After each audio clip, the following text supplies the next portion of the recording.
ಮನೆಯ ಸಾಸಿವೆ ಜೆಲ್ಲಿ ಮೀನು. ಇದು ಇಂದಿನ ನಮ್ಮ ವಿಷಯ. ನಮ್ಮ ಇಂದಿನ ವಿಷಯ, ಪ್ರತಿಯೊಂದು ಜೀವಿಗೂ ಸಾವು ಅನಿವಾರ್ಯವೇ, ಸಾವನ್ನು ಮೀರುವುದು ಸಾಧ್ಯವೇ ಅಂತ ಚರ್ಚೆ ಮಾಡೋದಾಗಿದೆ.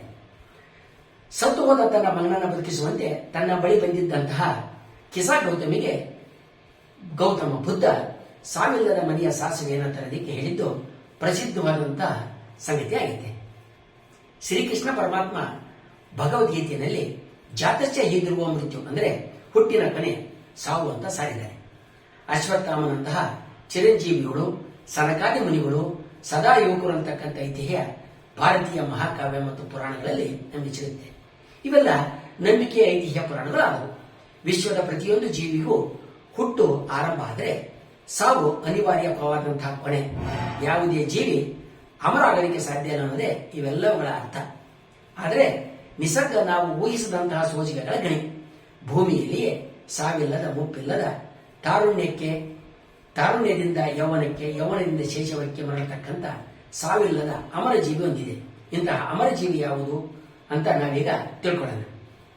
ಕಡಲಿನಲ್ಲಿ 3 ಮಿಲಿಮೀಟರ್ ಗಾತ್ರದ ಟೊರಿಟಾಪ್ಸಿಸ್ ದೊಹ್ನಿ ಹೆಸರಿನಲ್ಲಿ ಗುರುತಿಸಲ್ಪಟ್ಟಕ್ಕಂಥ ಜೇಲಿ ಮೀನುಗಳಿದ್ದಾವೆ. ಈ ಮೀನುಗಳು ಆಹಾರ ದತ್ತೆ ಇದ್ದಾಗ, ದೈಹಿಕ ಧಕ್ಕೆಗಳಿಗೆ ಒಳಗಾದಾಗ ತಮ್ಮ ಜೀವನ ಚಕ್ರವನ್ನ ಹಿಂದಕ್ಕೆ ತಿರುಗಿಸಿಕೊಂಡು ಶಿಶುಗಳಾಗ್ತವೆ ಮತ್ತು ಅನುಕೂಲ ಪರಿಸ್ಥಿತಿ ಉಂಟಾದಾಗ ಶೈಶವದಿಂದ ಮತ್ತೆ ವಯಸ್ಕ ಸ್ಥಿತಿಗೆ ಬರ್ತವೆ. ಈ ಜೆಲ್ಲಿ ಮೀನುಗಳು ಕನಿಷ್ಠ 7 ಕೋಟಿ ವರ್ಷಗಳಿಂದ ಅಸ್ತಿತ್ವದಲ್ಲಿ ಇವೆ ಅಂತ ಅಂದಾಜು ಮಾಡಲಾಗಿದೆ.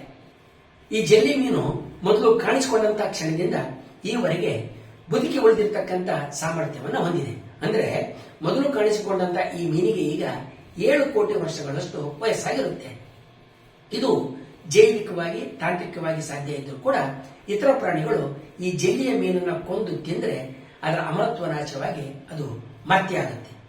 ವಯಸ್ಕ ಜೆಲ್ಲಿ ಮೀನನ್ನ ಮೆಣಸು ಅಂತ ಕರೀತಾರೆ.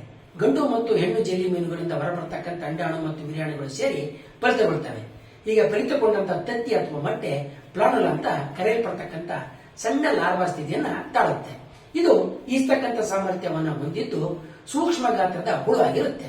ಪ್ಲಾನುಲ ಕಡಲಿನ ಕೆಳಕ್ಕೆ ಈಜಿ ಗಟ್ಟಿ ಮೇಲ್ಮೈಗೆ ಅಂಟಿಕೊಂಡು ಜೀರ್ಣಾಂಗಗಳನ್ನ ಬೆಳೆಸಿಕೊಂಡು ಆಹಾರವನ್ನು ತಿಂತಕ್ಕಂಥ ಸಾಮರ್ಥ್ಯವನ್ನ ಹೊಂದಿರತಕ್ಕಂಥ ಪಾಲಿಪ್ ಸ್ಥಿತಿಯನ್ನ ಗಳಿಸುತ್ತೆ. ನೀರಿನ ತಾಪಮಾನ ಸೇರಿದಂತೆ ಸೂಕ್ತ ವಾತಾವರಣದಿದ್ದಾಗ ಪಾಲಿಪ್ ತನ್ನ ತದ್ರೂಪಿಯನ್ನ ತಾನೇ ಸೃಷ್ಟಿ ಮಾಡಿಕೊಳ್ತದೆ. ಮೂಲದ ಪಾಲಿಪ್ ಅಥವಾ ಅದರ ತದ್ರೂಪಿ ಮಾಂಸ, ಖಂಡ, ನರ ವ್ಯವಸ್ಥೆಯನ್ನ ಬೆಳೆಸಿಕೊಂಡು ಈಜಬಲ್ಲ, ಬೆಳೆದು ಉಣ್ಣಬಲ್ಲ ಎಫೈರಾ ಸ್ಥಿತಿಗೆ ಬರ್ತವೆ. ಈ ಎಫೈರಾ ಬೆಳೆದು ವಯಸ್ಕ ಸ್ಥಿತಿಯ ಮೆಣಸ ಆಗುತ್ತೆ. ಮೆಣಸ, ಪ್ಲಾನುಲ, ಪಾಲಿಪ್, ಎಫೈರಾ, ಮೆಣಸ್ಕ ಅಂತಕ್ಕಂಥ ಚಕ್ರೀಯ ಗತಿಯಲ್ಲಿ ಇದರ ಬದುಕು ಸಾಗೋದ್ರಿಂದ ಇದು ಸಾವಿಲ್ಲದ ಜೀವಿಯಾಗಿದೆ. ಇದು ಮುಪ್ಪು, ತಾರುಣ್ಯ, ಯೌವನ, ಶೈಶವ ಸ್ಥಿತಿಗಳ ಚಕ್ರೀಯ ಸ್ಥಿತಿಗಳನ್ನ ಹೋಲುತ್ತೆ. ಬಣ್ಣದ ಚಿಟ್ಟೆ ಹಿಂದಕ್ಕೆ ಸಾಗಿ ಕಂಬಳಿ ಹುಳುವಾಗಿ, ಅದಕ್ಕೂ ಹಿಂದಕ್ಕೆ ಸಾಗಿ ಲಾರ್ವಾ ಸ್ಥಿತಿಗೆ ಮರಳಿ, ಅದಕ್ಕಿಂತಲೂ ಹಿಂದಿನ ಮೊಟ್ಟೆಯ ಸ್ಥಿತಿಯ ತಲುಪಿ ಮತ್ತೊಮ್ಮೆ ಜೀವನ ಚಕ್ರದಲ್ಲಿ ಸುತ್ತಿ ಮರಳಿ ಚಿಟ್ಟೆ ಆಗ್ತಕ್ಕಂಥ ನಿರಂತರವಾದಂತಹ ಸ್ಥಿತಿಯದು.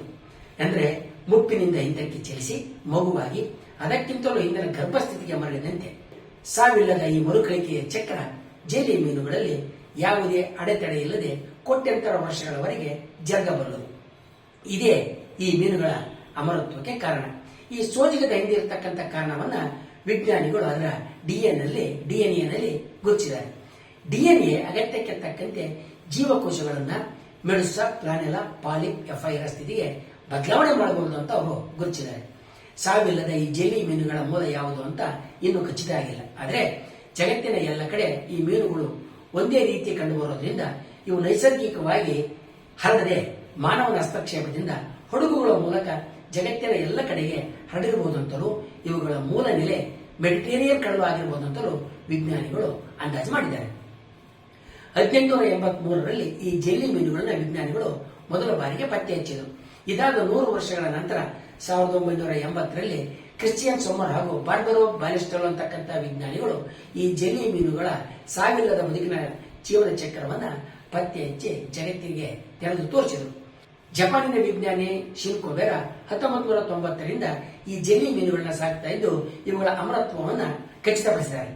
ಆದ್ದರಿಂದ ಪ್ರತಿ ಹುಟ್ಟಿನ ಕೊನೆ ಸಾವು ಅಂತಕ್ಕಂಥ ಭಗವಂತನ ವಾಣಿಯನ್ನೇ ಈ ಮೀನುಗಳು ಮೀರಿದ್ದಾವೆ. ಜೆಲ್ಲಿ ಮೀನುಗಳಿಗೆ ಇರತಕ್ಕಂಥ ಅಮರ ಹೊಸ ಜೀವನವನ್ನ ಬಯಸಿದ್ದರೇನೋ ಅನ್ನುವ ರೀತಿಯಲ್ಲಿ ದ ರಾ ಬೇಂದ್ರೆಯವರು ಒಂದೇ ಒಂದು ಜನ್ಮದಲ್ಲಿ ಒಂದೇ ಬಾಲ್ಯ ಒಂದೇ ಹರೆಯ ನಮಗದೆಷ್ಟೇ ಏತಕ್ಕೋ ನಿತ್ಯಗೊಮ್ಮೆ ನಿತ್ಯ ಮರಣ ಎದ್ದ ಸಲನ ವೀನ ಜನನ ನಮಗೆ ಏಕೆ ಬಾರದು ಎಲೆ ಸನತ್ ಕುಮಾರ ದೇವ ಸಲೆ ಸಾಹಸಿ ಚಿರಂಜೀವ ನಿನಗೆ ಲೀಲೆ ಸೇರದು ಅಂತ ಹಾಡಿನ ಮೂಲಕ ಕನವರಿಸಿದ್ದಾರೆ. ಆದರೆ ಈ ಕನವರಿಕೆ ಮಾನವರ ವಿಷಯದಲ್ಲಿ ನಿಜವಾಗಲಾರದು. ಆದರೂ ಕೂಡ ಹುಟ್ಟು ಸಾವು ಅಂತಕ್ಕಂಥ ಮಾನವ ಕಟ್ಟಿಕೊಂಡಿರ್ತಕ್ಕಂಥ ತಾರ್ಕಿಕವಾದಂತಹ ಜಿಜ್ಞಾಸೆಗಳಿಗೆ ನಿಸರ್ಗ ಪೆಟ್ಟು ಕೊಟ್ಟಿದೆ ಅಂತ ನಾವು ಹೇಳ್ಬೋದು. ಮುಂದಿನ ವಿಡಿಯೋದಲ್ಲಿ ನಾವು ಮಾನವರ ಚಿಂತನೆಗಳ ಬುಡವನ್ನೇ ಅಲಗಿಸಬಲ್ಲಂತಹ ಇಂತಹ ಇತರ ನೈಸರ್ಗಿಕ ಸಂಗತಿಗಳ ಬಗ್ಗೆ ತಿಳಿಯೋಣ. ವಂದನೆಗಳೊಂದಿಗೆ.